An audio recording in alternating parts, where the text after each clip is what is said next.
Steam Next Fest is happening right now, a one-week event where you get to play hundreds of demos for a bunch of upcoming games. And I downloaded and played as many as I could today to give you guys my 5 favorites from a bunch of different genres. If you guys are new here, make sure to subscribe because I post a bunch of videos, including reviews, first impression, news updates, and I guess now videos about demos as well. Make sure to comment down below which of the demos you've enjoyed the most so far through Steam Next Fest. And if you guys want a part 2, make sure to let me know while you're there too. Give this video a thumbs up. And now, let's talk about my 5 must-play demos from Steam Next Fest.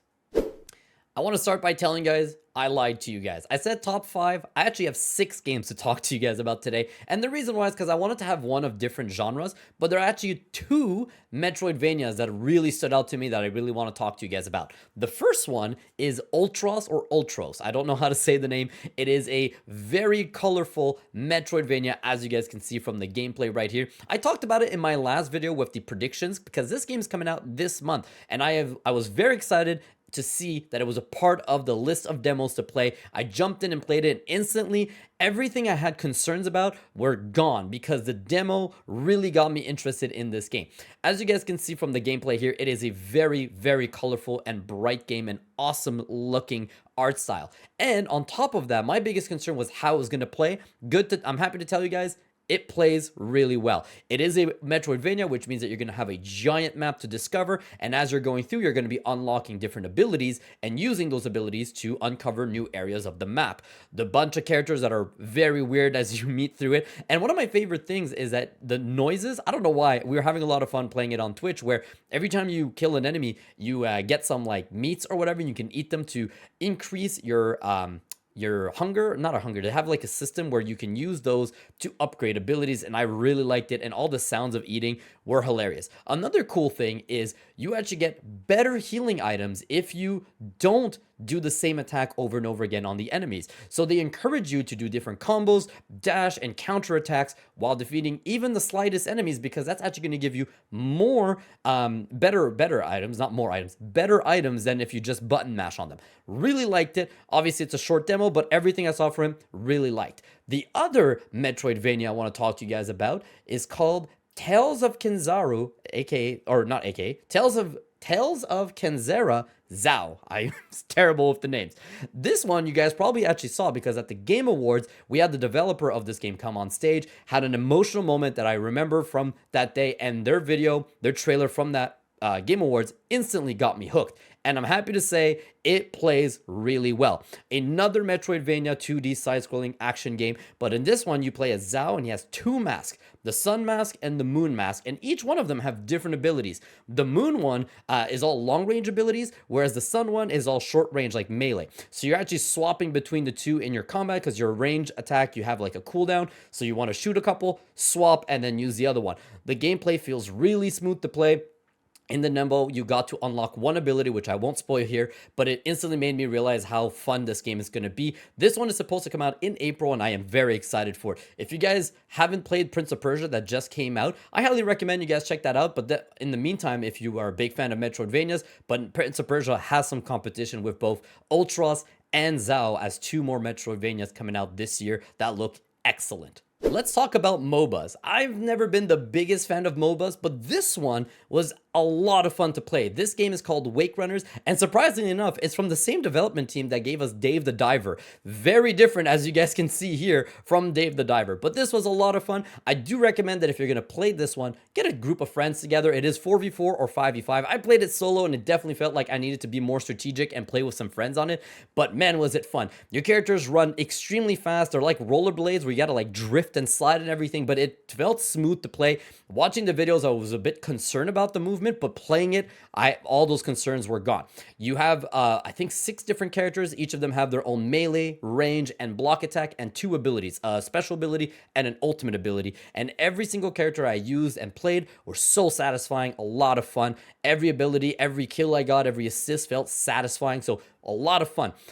I played like 5 games, but I always got only 2 different game modes, so there might be more, and I just didn't hit them in the demo, or there's only these 2. There's one which was an escort, which is one team has to push a thing forward and the other team is defending it and trying to push it back. The other mode had 5 bosses on the board, and every time you'd have to go there and try and defeat the bosses, and whichever team got to 5 first would be the victor. Lots of fun. Highly recommend you guys check this out, especially if you're a fan of MOBAs. And if you're not a fan of MOBAs generally, I would still give this one a shot. Just make sure you get some friends for this one. I hope you guys are ready to switch gears completely, because we're going towards a cozy game called Minami Lane. I hope I said it right. This game is not my style whatsoever, and I don't know why. It hooked me instantly. You play as a leader of a village, and you're slowly trying to grow your town and making everyone in that village extremely happy, get more money. You work with like a ramen shop, and you got to make sure you have the right mix of eggs and noodles and all that stuff to make sure everyone's satisfied with the price and how much food you give them. They give you missions each stage, and those missions are to get more villagers in on the board.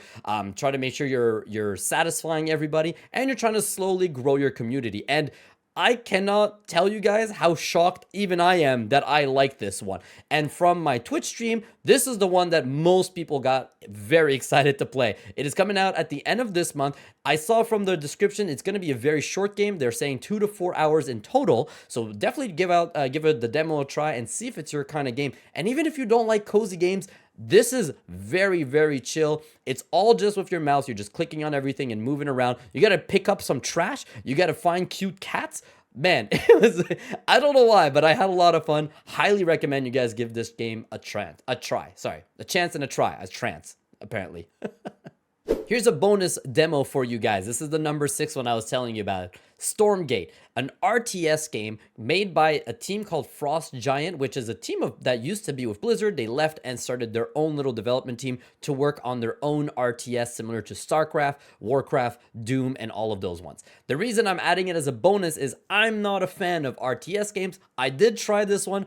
Extremely overwhelmed, so it's not my kind. However, I reached out to a couple of my friends who do like RTS because I wanted to know, is this a good one for anyone who is interested in it or who like these kinds of games, so that I can add it to this video. And all of them said 100% yes, this is great. So if you guys like RTS or you're curious about them, this is a good one to try. I tried it. I understood what was going on. I was just extremely overwhelmed. I think I just need to sit down and play this more. I was trying to jump from demo to demo as fast as I can to try as many different ones. But if you're looking for just one and you like these kinds, this is definitely one that you want to check out. The beta is available for just a week, but make sure to jump in and give it a shot.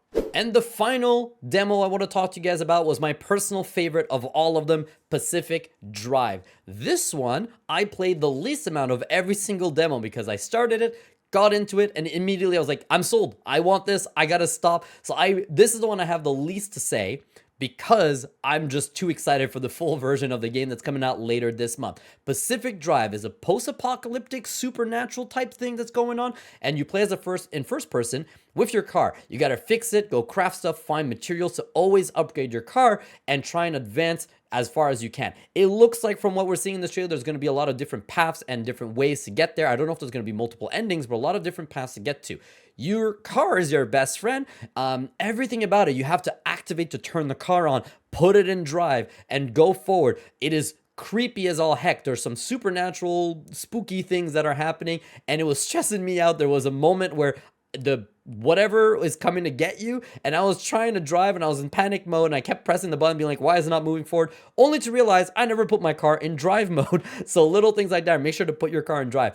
It was such small details that it made me enjoy this game. The way that you break open certain things to pick up the material, everything is thought out. Very simple, but if you know what you're doing, it's going to be a lot of fun. Very intrigued by the story. The voice acting was a lot of fun to listen to. I felt like all the characters I was listening to were really fun. So cannot wait. This one's coming out later this month. Make sure to check out this demo. And that's the list. Thank you so much for watching all the way up to here. If you got to the end, make sure to subscribe, give this video a thumbs up, comment down below which one you plan on trying. What demos did I miss that you think I should give it a shot? And do you want a part 2? Let me know down there so I can look up and find more of them before next week.